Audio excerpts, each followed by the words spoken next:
there. Yes. Let me show you around.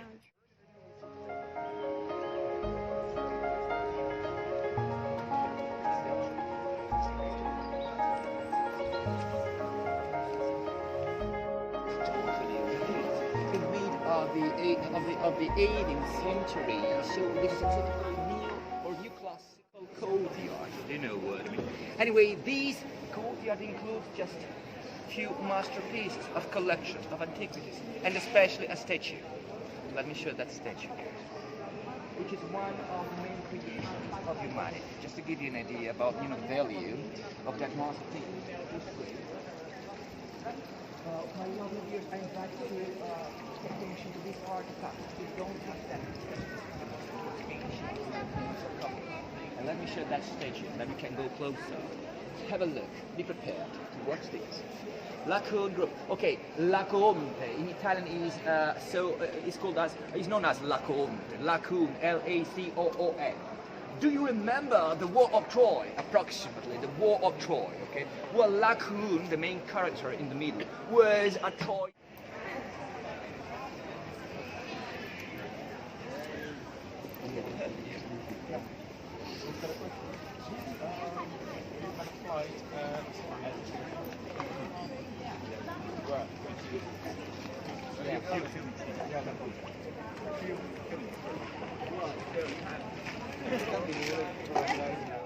Is still the largest Christian church in the world, and that is the highest building ever built here in Rome.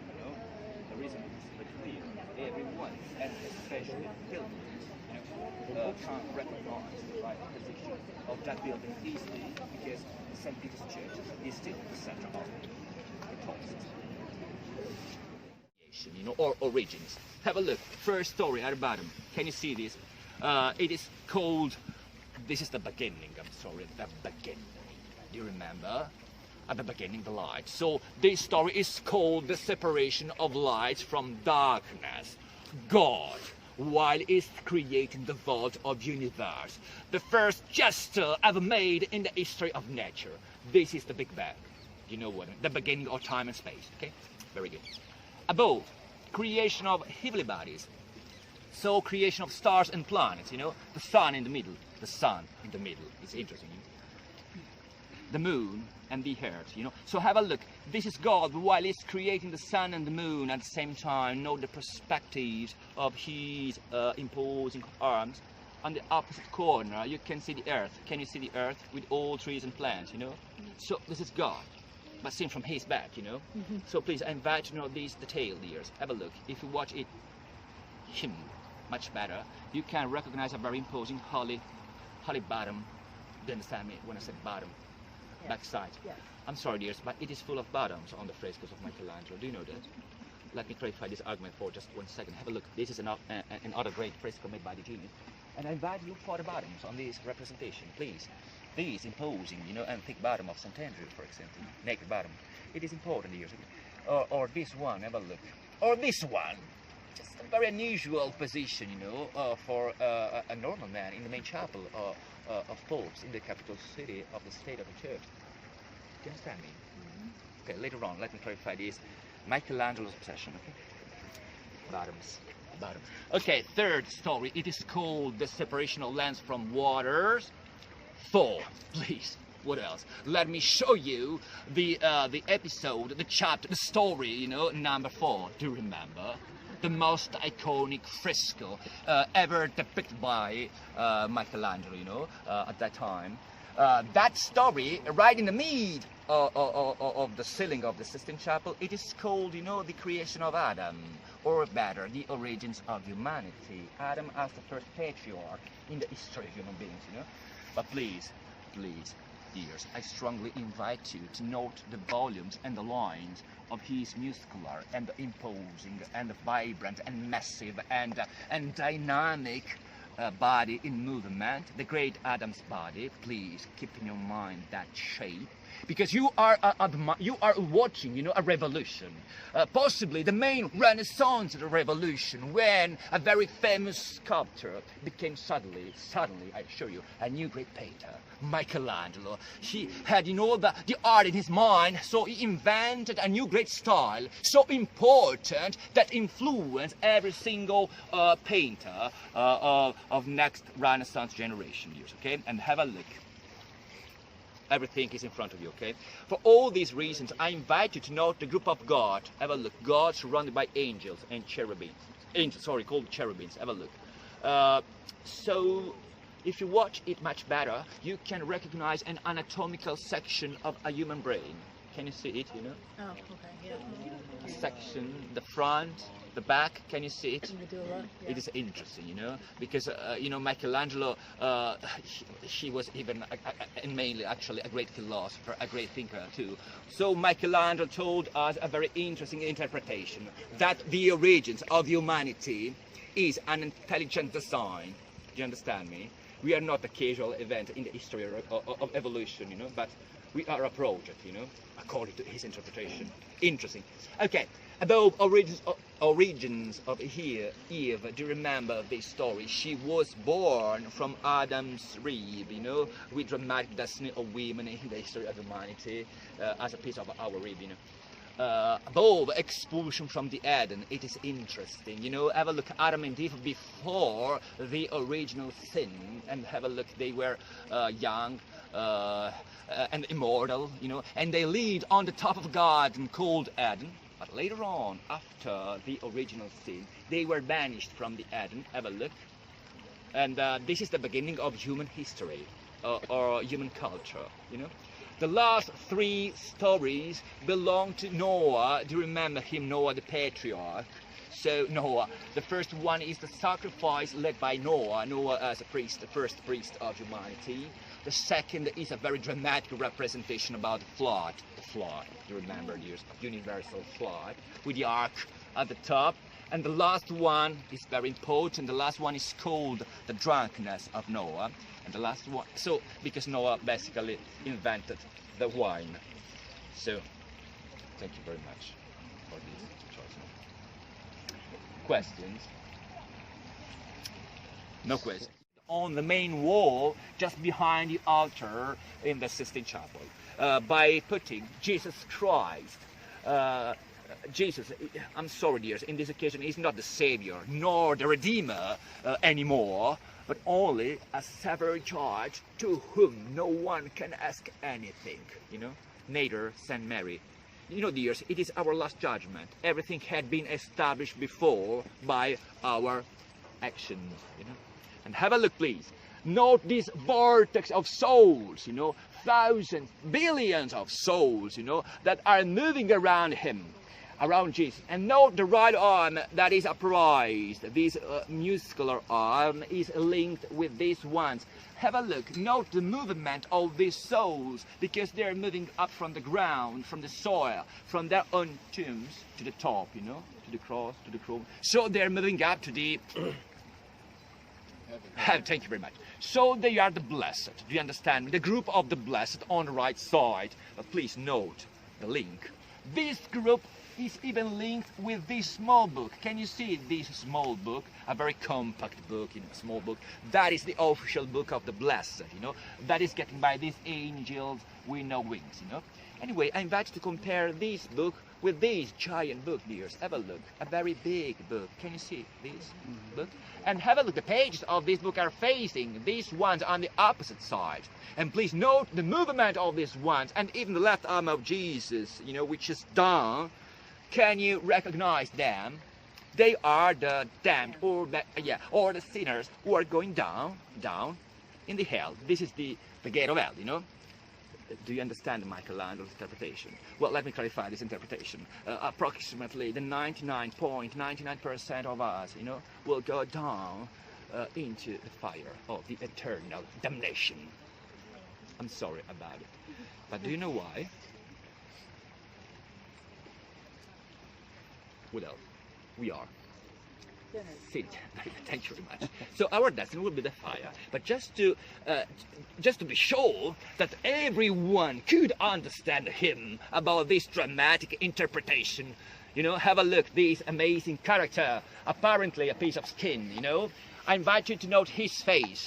This face is a portrait. You know, this is the face of my self-portrait, you know, the face of Michelangelo. So Michelangelo represented himself as an empty body, you know, and of course he put himself very close to that side, the sinner side, just to be sure that everyone, and especially Roman authorities, and especially popes, you know, popes, could understand him about this dramatic interpretation, you know, no chance, no alternatives. Our destiny will be the fire, okay? I'm sorry. Let me tell you a consolation, who knows. Have a look in the middle of the gate of hell. I invite you to know this character, you know. The king of hell. The judge of the underworld, you know.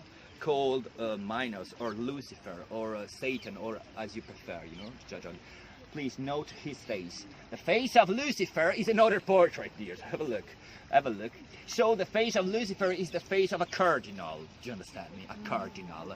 And after 5 centuries we know his name. He was called Biagio da Cesena, the Cardinal Camerlengo, dears, who had the insane idea to criticize him, you know, to criticize Michelangelo about his style, about his art. So the polite reaction of the master consisted in putting him right in the middle of the gate of hell. Do you understand me? So now you can have just a pale idea about his serious psychological disease of Michelangelo, you know. No one dared to criticize him once again, of course. But can you imagine the situation when this fresco was inaugurated, you know?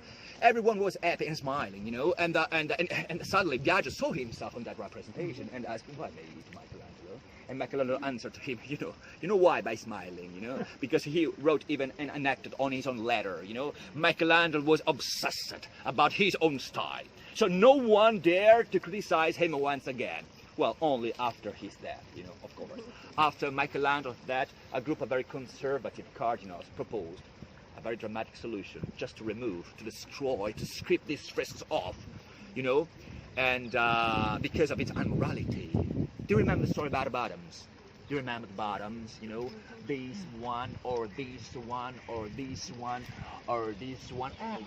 And let me clarify that originally every single male character was completely naked. Do you know what I mean when I said completely? Totally naked, you know? And actually, the point of view of those cardinals who proposed to destroy this fresco so are understandable, you know, is understandable, I mean, you know. Can you imagine popes while they were leading their own services, you know, in the Sistine Chapel with that kind of background, you know? Well, I mean, a little bit controversial, you know? Anyway, let me tell you my favorite story, one of the main stories of Renaissance age, you know? In the year 1564, a new great pope called Pius I, a member of the Medici, you know, the Medici family from Florence. They were bankers, you know what I mean? Not philosophers, not theologists, bankers, rich people, practical people with practical solutions. So Pius proposed a very smart solution, just to cover the nudities. So he called another great artist, a great talent called Daniele da Volterra, who simply added all these underpants. Have a look. This one, of course, on Jesus Christ nudities, you know. This one on St. Peter. This is St. Peter, dears, you know, the magic circle. Have a look. Peter, who is giving back the keys of salvation to Jesus Christ. Keep in your mind this gesture.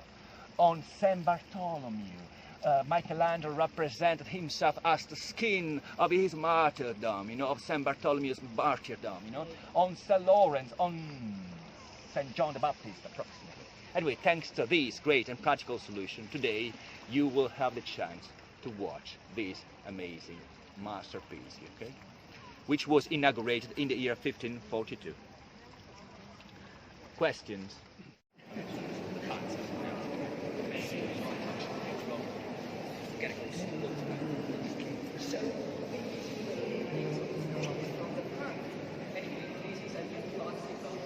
Small reproduction of the Pantheon is basically what's the top.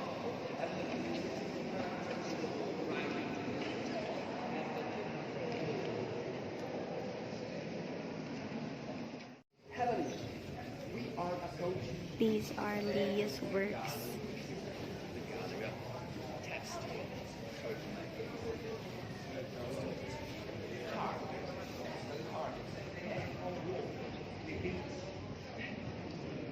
are so fabulous. Made of carpet.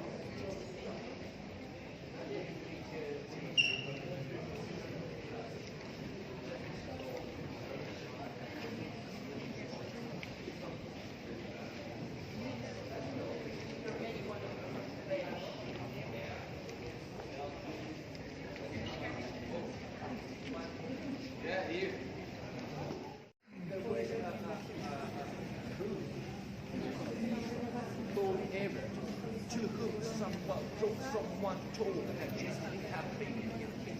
So error just to be sure to have a right. Especially, I invite you to know the Jesus gaze, the Jesus eyes. Jesus is watching you wherever you move in this gallery. If you want to check it, I invite you to do it. This is an amazing technique called perspective in movement. A technique, dears, which was strongly improved by another great talent of Renaissance generation, called Leonardo da Vinci. If you have been to Louvre by watching Mona Lisa's same technique called perspective in movement. Sorry, just last thing. Once again, the background, please have a look. The background, there's a city, which should be Jerusalem, but have a look. A kind of strange Jerusalem, because there is a church with that typical Gothic bell tower. Just to remind us that the artist came from a Flemish area, full of Gothic, Gothic churches, you know what I mean, in Gothic style. This gallery, which is called Gallery of Mess. First of all, it is the longest gallery of the whole complex. The length is 110 meters long. Okay, this gallery includes 4 maps of different regions of Italy, which were frescoed between 1575 and 1580. Okay, have a look. You can see these regions of Italy. From the west side of Italy. This is the west side of Italy. Behind me, the east side of Italy. Do you understand me? West and the east of this narrow peninsula. But have a look. I invite you to know the Sicily. There's the Sicily, the largest island in the south of Italy. Not it, please, because the Sicily was painted upside down. Can you see it? Have a look. There is the south corner on the top and the north corner at the bottom. Can you see it? It's interesting, but there is a very important, symbolic meaning behind it, If you see the Sicily from the point of view of Rome, which is exactly situated in the middle of Italian peninsula, you can see the Sicily upside down from the north. Do you understand me? So let me clarify not only the Sicily, but all the whole region of Italy on that side upside down. Well, let me clarify the meaning of it. By crossing this gallery, you can get a very important article. The main celebration of papal political for centuries, and especially the 17th century, popes were mainly kings, then priests or bishops. Do you know what? Kings who ruled on a very important church called the City, where Rome was the capital city. So Rome became, for the second time in its history,